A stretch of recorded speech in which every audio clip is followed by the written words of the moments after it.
Olá, tudo bem? Sejam bem-vindos ao meu canal. Eu quero aqui compartilhar com vocês a lição de número 4 da revista da EBD, Escola Bíblica Dominical, que nós estudamos hoje pela manhã, 26 de abril de 2026, que tem como tema a confirmação de uma promessa. Nós estamos nessa jornada, estudando essa lição, falando a respeito do legado de Abraão, Isaque e Jacó, homens dos quais o mundo não era digno, falando a respeito de fé, de perseverança, de sacrifício, ou seja, tudo que Deus realizou na vida destes homens que podem ser aplicadas na nossa vida cristã.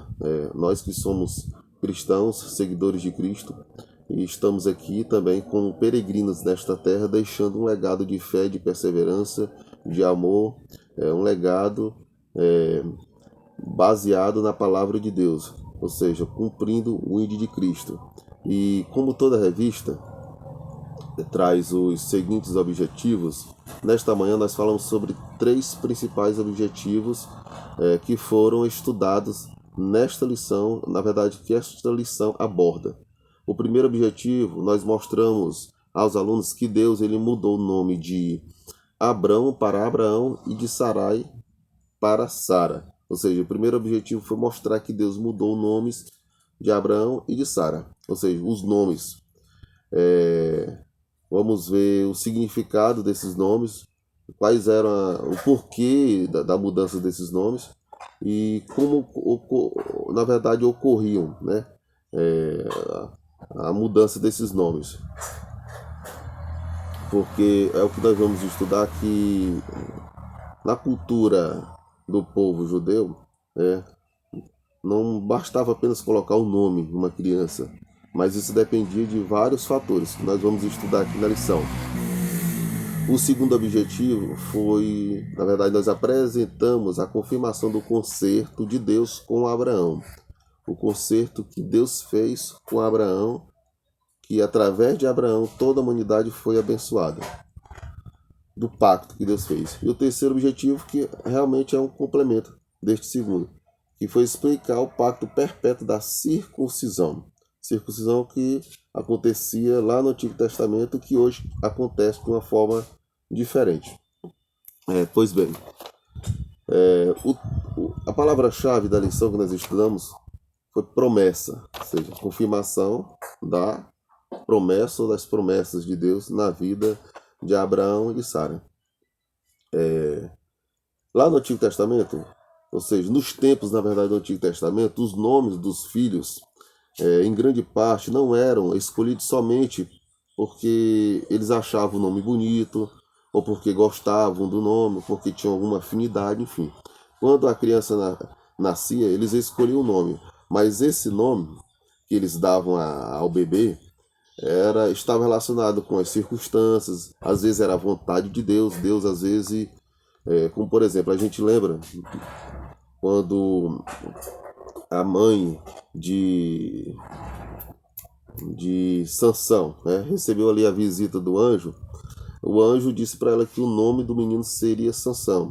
Nós também lembramos de Jesus Cristo, que Maria, quando recebeu a visitação do anjo, recebeu também a informação de que o nome do menino seria Jesus. Ou seja, em outras passagens da Bíblia a gente vê isso.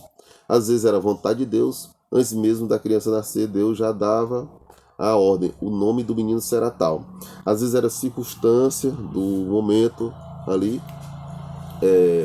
Também outra coisa que influenciava na questão da escolha dos nomes, as características físicas do menino, como por exemplo, Esaú, que ele nasceu, a Bíblia diz que ele era ruivo e cabeludo, Ou seja, o nome ele tinha um significado, Ele tinha um significado, ele tinha um peso espiritual muito grande. E ao estudar a história de Abraão e de Sara, antes deles terem esse nome Abraão e Sara, eles tinham, por exemplo, Sara, Sara se chamava Sarai. O nome Sarai significa princesa ou minha senhora. Mas a Bíblia diz que Deus mudou o nome de Sarai para Sara, que significa mãe de nações. Por que que Deus mudou esse nome? Porque se a Bíblia diz que Deus fez uma promessa a Abraão, que ele seria pai de multidões, consequentemente a sua esposa, né, que se chamava Sarai, e tinha como significado princesa ou minha senhora, Deus muda para Sara, né, dando um significado de quê? De mãe das nações, ou seja, por quê? Porque era esposa do pai das nações, o pai da fé. Né? E a Bíblia diz que Deus mudou o nome de Sarai, que significava princesa, minha senhora, para Sara, mãe de nações, ou mãe de multidões, enfim. E Deus também havia feito uma promessa para eles, né? Da tua semente, Abraão, eu te darei um filho, né? Eu te darei um filho. Eu hei de te abençoar, né? Te darei um filho, ou seja, Deus diz para Sara, e você será mãe de nações, reis de povos, né? Reis de povos sairão dela. Então, para ela ter essa promessa em sua vida, o seu nome tinha que, como é que eu posso dizer assim, tinha que casar com todo, ou seja, tinha que ter uma correlação com todo esse significado. E Abraão que se chamava Abraão, se chamava pai exaltado, Deus muda para Abraão, pai de multidão, pai de multidões, ou pai de multidão, enfim. Interessante que também ao estudar a história dos dois, a Bíblia diz que quando Deus faz a promessa a Sara e a Abraão sobre o filho, a Bíblia diz que eles riram, mas o que a gente observa aqui que o riso que tanto de Sara como de Abraão não foi um riso duvidando da promessa de Deus, mas um riso que eles olharam para si próprios, ou seja, porque eles viram a sua condição física, eles viram a sua condição natural, que era praticamente impossível.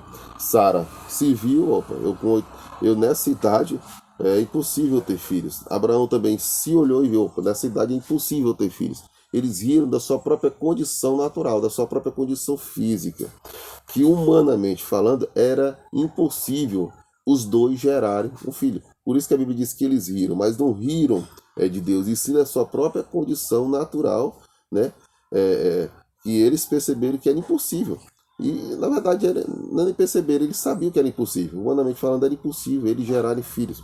Então eles riram da sua própria condição e não do que Deus havia dito a eles. Né? Mas é aquela coisa, Deus é o Deus do impossível. Eles riram da sua própria condição, mas quem lhes havia prometido era o Deus que realiza todas as coisas, o Deus impossível. Quantas vezes, abrindo aqui um parênteses, talvez Deus lhe prometeu alguma coisa e você talvez riu não de Deus, mas olhou para si e talvez se achou indigno de receber tal promessa, se achou não adequado ou não adequada para receber tal promessa, porque não se achou capaz para receber e talvez ridicularizou a si próprio, ou seja, viu que era impossível não Deus fazer, não Deus realizar na sua vida, mas ao olhar para você, você se viu inadequado em receber tal promessa. Mas saiba que Deus é o Deus impossível. Assim como Deus fez na vida de Abraão e de Sara, Deus pode fazer na tua vida também. Né? Talvez você, não sei, já tenha rido de alguma promessa que Deus tenha feito, né, para a sua vida e se achou incapaz de receber essa promessa. Não por Deus não ter o poder de fazer, mas tipo assim, você olhou, quem sou eu? Quem sou eu? Mas eu quero dizer, se Deus prometeu, Deus ele é fiel para cumprir. E se ele prometeu a você, é porque ele quer fazer na sua vida. Assim como ele prometeu na vida de Abraão e Sara, ele realizou o que ele queria fazer na vida dos dois. Assim também Deus, se ele prometeu a você, ele vai fazer. Apenas o tempo certo, ou seja, vai chegar o tempo certo. Temos que apenas saber esperar. Porque, como a Bíblia diz, todas as coisas têm um tempo certo para acontecer. Outra coisa que a gente estudou nessa lição de hoje foi sobre a confirmação, que no caso é o título o tema dessa lição aqui, a confirmação da promessa de Deus. o chamado de Deus a Abraão foi muito especial, como diz aqui na lição. Por que foi muito especial? Porque Deus, ao confirmar a promessa de Abraão, feita a Abraão, ele fez um pacto ali com Abraão. E o pacto que Deus fez com Abraão, ele não abençoou somente Abraão, ele abençoou toda, ou seja, por intermédio de Abraão, toda a humanidade foi abençoada. Foi abençoada por quê? Por intermédio de Abraão e do pacto perfeito de Cristo no Novo Testamento. Porque a Bíblia diz: em ti, Abraão, serão benditas todas as nações da terra. E quando Deus confirma o pacto com Abraão, pela fé, toda a humanidade seria abençoada. Ou seja, é um pacto. E o que significa um pacto? Um pacto é uma aliança, é um acordo que é feito entre duas pessoas, entre dois seres, enfim. E é um acordo de compromisso que continha promessas e de compromisso, na verdade, que continha promessas e obrigações específicas. Isso. Um pacto é isso, ele continha promessas e obrigações específicas, ou seja, que não podia falhar. Pacto é algo que não pode falhar. Pacto está feito. Depois que está feito, pronto. Agora você tem a obrigação de cumprir este pacto, né? De cumprir este pacto. A obrigação específica, uma vez que você realiza um pacto com alguém, você tem por obrigação realizar este pacto. E quando Deus faz um pacto ali com Abraão, Deus, vou usar aqui a expressão aqui, Deus ele se viu aquela coisa. A Bíblia diz que a única coisa que coloca Deus na parede é a sua palavra. Por quê? Porque a Bíblia diz que Deus vela para a cumprir. Se Deus, por isso que Deus não fala muito na Bíblia. Pode observar. Muitas vezes as expressões é Deus disse, e assim disse o Senhor. Por quê? Porque Deus, se ele diz, ele tem por obrigação cumprir. E ele vela pela sua palavra. E uma vez que ele faz um pacto com Abraão, ele, ao mesmo tempo, ele se viu obrigado a cumprir com aquele pacto. E ele cumpriu um pacto na vida de Abraão. Outra coisa, qual o objetivo do concerto, né, com os patriarcas? A lição diz aqui: o concerto que Deus fez com os patriarcas ali, no caso com Abraão, não era apenas trazer promessas, bênçãos, salvação para o povo de Israel, mas também estender esta salvação para toda a humanidade. Claro, o objetivo de Deus não era apenas escolher um povo específico, ou seja, fazer exclusivismo ali, rejeitando os demais povos. Não, mas Deus, ao escolher o povo de Israel, queria formar esse povo uma espécie de modelo para as nações vizinhas. Isso. Deus queria formar um modelo ali a ser seguido. A salvação não era apenas para os judeus, mas era para se estender, como se estendeu a toda a humanidade. Então, quando Deus faz um pacto ali com o patriarca, a salvação vinha para Israel, mas através de Israel se estenderia para todas as nações da terra. Esse foi o objetivo de Deus, realizar um pacto ali com os patriarcas. A salvação vem para vocês, mas através de vocês eu vou estender a salvação para toda a humanidade. Vocês serão apenas um modelo para os gentios, serão um modelo para todos os outros povos, para todas as outras nações, serão um modelo, um farol, onde as outras nações me verão, onde as outras nações me desejarão, onde as outras nações verão em vocês, né? Na verdade, me verão em vocês e terão o desejo de me conhecerem. Esse era o objetivo de Deus ao realizar um pacto, né, com os patriarcas. Outra coisa que nós estudamos também nessa lição é o pacto perpétuo da circuncisão que Deus realizou. Como era realizado este pacto perpétuo da circuncisão? Quando a criança nascia, após, no caso do sexo masculino, 8 dias após a criança nascer, era feito a circuncisão, que era um corte na parte, no órgão masculino, aquela pele que fica no pênis, era cortada. Ali era um sinal de circuncisão. O menino era circuncidado ao 8º dia de nascido. Ou seja, era um sinal entre Deus, na verdade era um sinal visível, né, do pacto que Deus fez com Abraão para toda a humanidade. Hoje nós estudamos, né, que este pacto que era realizado, né, a Bíblia diz que Abraão realizou este pacto consigo quando tinha 99 anos, como também Isaac foi circuncidado com 13 anos de idade. No Novo Testamento, nós aprendemos que a circuncisão ela não precisa mais ocorrer de forma literal. Não precisa se mais cortar o prepúcio, no caso da criança, né? Hoje a circuncisão ela é feita no coração. Nós aprendemos que a circuncisão é feita no coração. E como é feita a circuncisão no coração? Uma boa pergunta, né? Como ela é realizada? Ela é realizada quando a pessoa ela ama ao Senhor de todo o seu coração e entrega-se a Ele por completo. Assim, a circuncisão ela é realizada em nosso coração. Antes era um sinal físico visível a todos ali. Hoje a gente não vê, porém ela acontece aqui dentro do nosso coração. Quando nós nos entregamos por completo, nós amamos ao Senhor de maneira completa, sem reservas.